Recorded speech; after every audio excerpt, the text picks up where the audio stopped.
ఆంధ్రప్రదేశ్ ఎన్నికలు చూస్తూ ఉంటే కనుక ఒక యుద్ధ వాతావరణం తలపిస్తుందని చెప్పుకోవాలి. ముఖ్యంగా నియోజకవర్గాలు అడుగుపెడుతూ ఉంటే కనుక మాటల యుద్ధం అక్కడ జరుగుతోంది.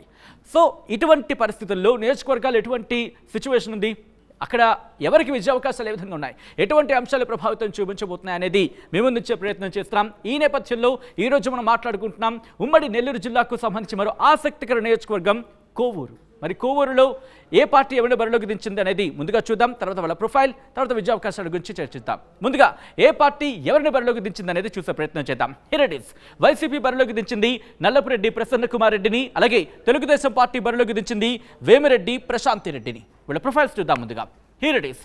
వైసీపీ నుంచి బరిలోకి దిగుతున్నారు నల్లపురెడ్డి ప్రసన్న కుమార్ రెడ్డి. ఈయన ప్రొఫైల్ కనుక చూస్తే రెడ్డి సామాజిక వర్గానికి చెందిన నేత, బిఏ చదువుకున్నారు, 5 సార్లు ఎమ్మెల్యేగా పోటీ చేశారు, గెలిచారు. ఈయన తండ్రి శ్రీనివాసులు రెడ్డి 3 సార్లు ఎమ్మెల్యేగా పోటీ చేశారు, గెలిచారు. అలాగే తండ్రి మరణంతో 1994లో అంటే అప్పుడు జరిగిన ఉప ఎన్నికల్లో పోటీ చేశారు, గెలిచారు. ఈయన మొదట తెలుగుదేశం పార్టీలో ఉన్నారు, 2012లో వైసీపీలో చేరారు నల్లపురెడ్డి ప్రసన్న కుమార్ రెడ్డి. ఇది ఈయనకు సంబంధించిన ప్రొఫైల్. ఇక తెలుగుదేశం పార్టీ నుంచి బరిలోకి దిగారు వేమిరెడ్డి ప్రశాంత్ రెడ్డి. ప్రొఫైల్ కనుక చూస్తే రెడ్డి సామాజిక వర్గానికి చెందిన నేత, రాజ్యసభ ఎంపీ ప్రభాకర్ రెడ్డి భార్య, అలాగే ఢిల్లీ టీటీడీ బోర్డు సలహా మండలి చైర్పర్సన్గా పనిచేశారు వేమిరెడ్డి ప్రశాంత్ రెడ్డి. మొదటి నుంచి వైసీపీలో ఉన్నారు, ఇటీవలే తెలుగుదేశం పార్టీలో చేరారు వేమిరెడ్డి ప్రశాంత్ రెడ్డి. జిల్లాలో విస్తృతంగా సేవా కార్యక్రమాలతో గుర్తింపు తెచ్చుకున్నారు వేమిరెడ్డి ప్రశాంత్ రెడ్డి. ఇది వీళ్ళ ముఖ్యంగా అభ్యర్థులకు సంబంధించిన ప్రొఫైల్. ఇక నియోజకవర్గానికి సంబంధించి క్లుప్తంగా చూసే ప్రయత్నం చేస్తే కనుక నెల్లూరు లోక్సభ స్థానంలో భాగం కోవూరు నియోజకవర్గం. ఎస్సీ ఎస్టీ ఓటర్లు ఇక్కడ కీలకమని చెప్తూ ఉంటారు. At the same time Vidavalur, Kodavalur, Kovur, Buchireddypalem, Indukurpet ఈ మండలాలు ఈ నియోజకవర్గం పరిధిలోకి వస్తాయి. మరి సామాజిక వర్గాల పరంగా ఎవరికి ఎన్ని ఓట్లు ఉన్నాయి అనేది ఒకసారి చూసే ప్రయత్నం చేద్దాం. Here it is. ఇక్కడ ఎస్సీ సామాజిక వర్గానికి 49,000 ఓట్లు, రెడ్డి సామాజిక వర్గానికి 26,650 ఓట్లు, యానాది సామాజిక వర్గానికి 17,820 ఓట్లు, అలాగే యాదవ సామాజిక వర్గానికి 15,000 ఓట్లు, ముస్లిం సామాజిక వర్గానికి 14,000 ఓట్లు ఉన్నట్టుగా తెలుస్తోంది. సో ఇటువంటి నేపథ్యంలో అక్కడ ఎవరి విజయ అవకాశాలు ఏ విధంగా ఉన్నాయి, అలాగే అక్కడ డిసైడింగ్ ఫ్యాక్టర్స్ ఏంటి అనేది చర్చించే ప్రయత్నం చేద్దాం. మా ప్రతినిధి గయాస్ అప్డేట్స్ అందించేందుకు సిద్ధంగా ఉన్నారు. గయాస్, చాలా ఇంట్రెస్టింగ్ నియోజకవర్గం అని చెప్పుకోవాలి కోవూరు నియోజకవర్గం. ఎందుకంటే రీసెంట్గా వేమిరెడ్డి ప్రశాంత్ రెడ్డికి సంబంధించి ఒక ఆడియో సంచలనంగా మారింది. ఈ నేపథ్యంలో అక్కడ విజయ అవకాశాలు ఎవరికి ఏ విధంగా ఉన్నాయి, అట్ ద సేమ్ టైం ఎవరు ఎటువంటి అంశాలను ప్రజలకు తీసుకెళ్తున్నారు, ముఖ్యంగా ఎటువంటి అంశాలు అక్కడ ప్రభావితం చేసే అవకాశం ఉంది గయాస్? కోవూరు నియోజకవర్గ రాజకీయాలు రసవత్తంగా ఉన్నాయి. ఎప్పుడు లేని విధంగా డబ్బు ప్రభావం అయితే మనకు కళ్లకు కట్టినట్టుగా కనిపిస్తుంది. అయితే అక్కడ కోవూరు నియోజకవర్గాన్ని ఒకసారి పరిశీలిస్తే ఏ పార్టీకైనా సరే ప్రచారాన్ని కానీ అటు జెండా మోవాలంటే ముందు వాళ్ళు జేబుల్ని నింపాలి అన్న విధానంగానే ముందుకు వెళ్తున్నారు. అయితే ప్రతి విషయాన్ని కూడా కోవూరు నియోజకవర్గంలో డబ్బు లేనిది ఏ పని జరగదు అన్న విధంగా ఇక్కడ ఎన్నికలు నిర్వహిస్తున్నారు. అయితే కోవూరు నియోజకవర్గం నుంచి వైఎస్ఆర్సీపీ అభ్యర్థిగా నల్లపురెడ్డి ప్రసన్న కుమార్ రెడ్డి బరిలో ఉంటే, టీడీపీ నుంచి వేమిరెడ్డి ప్రశాంతి రెడ్డి బరిలో ఉన్నారు. అంటే ఇద్దరి మధ్య పోటీ హోరాహోరీగానే సాగుతుంది.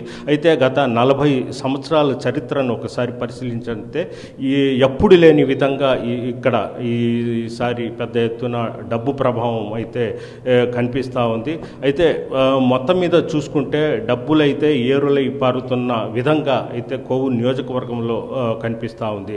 అయితే నేనా అన్నట్టు ఇక్కడ పోటీ అయితే జరుగుతుంది. ప్రధానంగా కోవూరు నల్లపురెడ్డి కుటుంబాలకు కంచుకోవటానికి కూడా చెప్పుకోవచ్చు. సుమారు 40 సంవత్సరాల నుంచి నల్లపురెడ్డి అక్కడి నుంచే పోటీ చేస్తూ గెలుస్తున్నారు. 1983లో తొలిసారిగా నల్లపురెడ్డి శ్రీనివాసరెడ్డి కోవూరు నియోజకవర్గాన్ని నుంచి పోటీ చేసి 3 దఫాలుగా వరుసగా ఆయన పోటీ చేసి గెలవడం జరిగింది. ఆయన మరణాంతరం వాళ్ళ కొడుకు నల్లపురెడ్డి ప్రసన్న కుమార్ రెడ్డి రాజకీయాలు వచ్చి కోవూరు నుంచి సుమారు 6 సార్లుగా ఎమ్మెల్యే గెలిచారు. 2019లో కూడా ఆయన మంచి మెజార్టీతోనూ గెలవడం జరిగింది. దీంతో కోవూరు నియోజకవర్గంలోని 5 మండలాల్లో కూడా నల్లపురెడ్లకు గట్టి బలం ఉంది, సొంత మనుషులు కూడా ఉన్నారు. అదేవిధంగా తెలుగుదేశం పార్టీ విషయానికి వస్తే వేమిరెడ్డి ప్రశాంత్ రెడ్డి తొలిసారిగా ఆమె కోవూరు నుంచి పోటీ చేస్తున్నారు. అదేవిధంగా వేమిరెడ్డి ప్రభాకర్ రెడ్డి ప్రముఖ పారిశ్రామికవేత్త.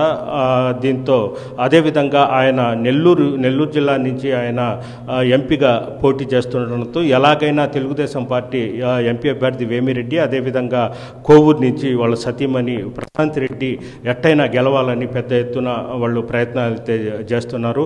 అయితే ఇరు పార్టీలు డబ్బుకు ఏమాత్రము వెనకండకుండా ఎవరికి వారుగా పెద్ద ఎత్తున డబ్బులు మాత్రము ఖర్చు పెడుతూ ముందుకు వెళ్తున్న ఇదైతే మనము చూస్తున్నాము. ఎక్కువగా కోవూరు నియోజకవర్గంలో ఇప్పటికే వైఎస్ఆర్సీపీలో ఉండే చాలామంది, కొంతమంది ప్రసన్న కుమార్ రెడ్డితో తిరిగే కొంతమంది నాయకులు సైతం తెలుగుదేశం పార్టీలోకి వెళ్ళడం జరిగింది. అయితే వెళ్ళినప్పటికీ ప్రసన్న కుమార్ రెడ్డికి ఎలాంటి నష్టం లేదు.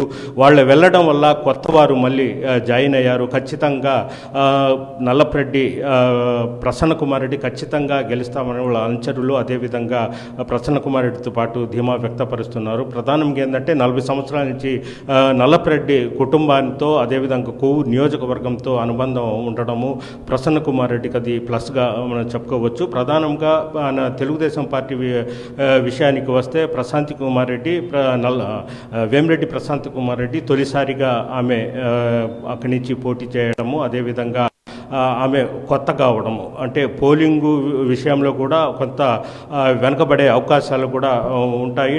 కేవలము డబ్బు వల్లే ఏది సాధ్యం కాదన్నట్టు కూడా వైఎస్ఆర్సీపీ నాయకులతో పాటు రాజకీయ విశ్లేషకులు సైతం చెప్తాను. టోటల్ మీద అక్కడ చూస్తే కోవూరు నియోజకవర్గంలో ఇద్దరి మధ్య గట్టి పోటీ అయితే జరుగుతూ ఉంది. స్వల్ప మెజార్టీతో ఎవరైనా అంటే టీడీపీ అభ్యర్థి ప్రశాంత్ కుమార్ రెడ్డి కానీ అదేవిధంగా వైఎస్ఆర్సీపీ నల్లపరెడ్డి ప్రసన్న కుమార్ రెడ్డి గెలిచే అవకాశాలు అయితే మనకు కనిపిస్తున్నాయి. Right, thank you guys for the updates. మొత్తంగా అయితే మాత్రం ఏం జరగబోతుంది కోవూరులో అనే ఉత్కంఠ మాత్రం కొనసాగుతోంది. ప్రజలు ఎవరిని తమ ఎమ్మెల్యేగా అసెంబ్లీకి పంపించాలనుకుంటున్నారు అనేది మే 11 డిసైడ్ కాబోతోంది. ఫలితాలు జూన్ 4న రాబోతున్నాయి.